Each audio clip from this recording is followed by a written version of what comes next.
All right, let's get moving on some discussions here. We welcome to the show Roger Zakheim, Ronald Reagan Institute Director and co-founder of the Reagan National Defense Forum, and Rebeccah Heinrichs, Hudson Institute Senior Fellow. Welcome to both of you.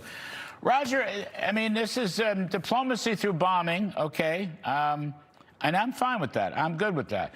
But we don't know what it is. You know, as our own Jennifer Griffin reported, and as the Truth Social was a little bit vague, I mean, I guess there's a deal that's going to be signed by all the Gulf states and so forth. The president said it could probably be signed this weekend. We have heard this, you know, this weekend signing. We've heard this story before. What do you make of this? No bombing now. We don't know any details of what the agreement might be. What are you thinking here? Well, we've seen this before. We don't know the details, although we haven't seen a situation, Larry, where the president says he's going to send his vice president, as Reuters has reported, to Europe for some signing ceremony. So to me, that suggests this is more than just a continuation of a ceasefire. We need to see the details. None of those details are known, but mark me down as skeptical. I think the Iranians have never missed opportunity to miss an opportunity. So whatever we get in paper, in signing, the ink, it's something that we really have to have come at it with deep skepticism, because we know, as what we've seen since Operation Epic Fury and afterwards, they can't be trusted. And I think what we should expect, that we should demand, and the president has said part of this, is that this has to be the opposite of the JCPOA. It has to be no nuclear program. It has to be no missiles, no support for terrorist organizations, Hezbollah being the first and most important example. And last, you know, the Strait of Hormuz needs to be open and free. This is international waters, Larry. So it's good, as you've just outlined in your excellent riff, that we are mitigating the problem of the soaring oil prices. That is genius. We have a lot to celebrate around, because what our military has been able to do. But that is not the same as wresting control of the straits away from the Iranians. They can't have that. They can't have that control. And until it is open and free, it is not a win for the United States. And that deal should guarantee it, if it's a deal worth celebrating. You know, Rebeccah, besides, besides Epic Fury, we have economic fury, run by Treasury Secretary Scott Bessent, who I have said, and I will continue to say, is the best wartime Treasury Secretary, at least through World War II, if not more. And he's closed down all the Iranian offshore bank accounts. He's actually seized the cryptocurrency accounts, probably up to $1 billion or more, seizing other assets that are offshore, you know, villas, yachts, you name it. I mean, he's done a tremendous job squeezing them. And, of course, the naval blockade has prevented them from selling any oil. So they're in dire straits here. Rebeccah, I'd like to see any deal keep them in dire straits until they shape up and change their behavior on a verifiable basis. I don't want them to get any money, Rebeccah.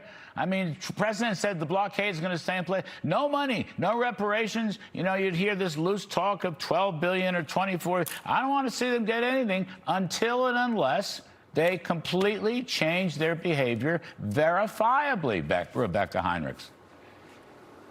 Yeah, that's exactly right. And it's also important to keep in mind, Larry, that today Secretary Bessent also said that the Iranian accounts are going to be used to repair the Gulf states damage the infrastructure that Iran caused. So not only should Iran not receive any money going back into the IRGC, which is exactly whose coffers it would go into if any of those funds were unfrozen, but we are going to seize it and repair the damage that the Iranians caused. The other thing to keep in mind, Larry, is according to the Iran Central Bank, the damage done by the United States and Israel against the Iranian economy has been about $250 billion in direct and indirect. So that regime is being crushed with the blockade, going after these shadow bank, or the shadow fleet. And by the way, it's China that's trying to help Iran evade U.S. sanctions, and Secretary Bessent keeps closing those loopholes. The other thing I think to keep in mind is we've essentially been carrying out Project Freedom, which is creating this avenue for ships to go through the Strait of Hormuz. Remember, Secretary of State Rubio talked about it. Secretary of War Hegseth talked about it early on. President Trump kind of shut it down about 30 hours later. But then we kind of restarted it quietly. And President Trump announced that we've been getting ships through. But not only have we been getting about 12 to 14 ships through a night, the numbers are increasing. So I would expect in the days and weeks to come even more ships to get through. So last point I'll just say, time is on our side. There is no reason to take a deal right now. It is better to have exactly the perfect deal with every single thing President Trump is demanding, or no deal at all, because we are no longer asking the Iranians to get through the strait. We are moving through the Strait of Hormuz for international traffic, and that's exactly the way to do it. We control it. It's my favorite. It's my favorite part of the story right now. Honestly, the secret sauce is coming on the market, and by the way, it's affecting market prices. Energy prices are slowly but surely coming down. Now, Roger Zakheim, one more to you on this. There's an article out today. The UN yesterday, the UN, the nuclear watchers, I'll call them. They're the guys that are supposed to go in. They're not being allowed to go into Iran and haven't been allowed to go into Iran for at least a year. Now, they voted a resolution to do it again, but it's the UN, blah, blah, blah, the IAEA. But, to me, that's apocryphal. I mean, we have to have total verification, right? We just had the Reagan Economic Conference under your aegis and my sweat. And for heaven's sakes, trust but verify. That's all we talked about for 48 hours. I hope this darn thing, whatever it is, has really strict, total, enforceable verification, Roger Zakheim.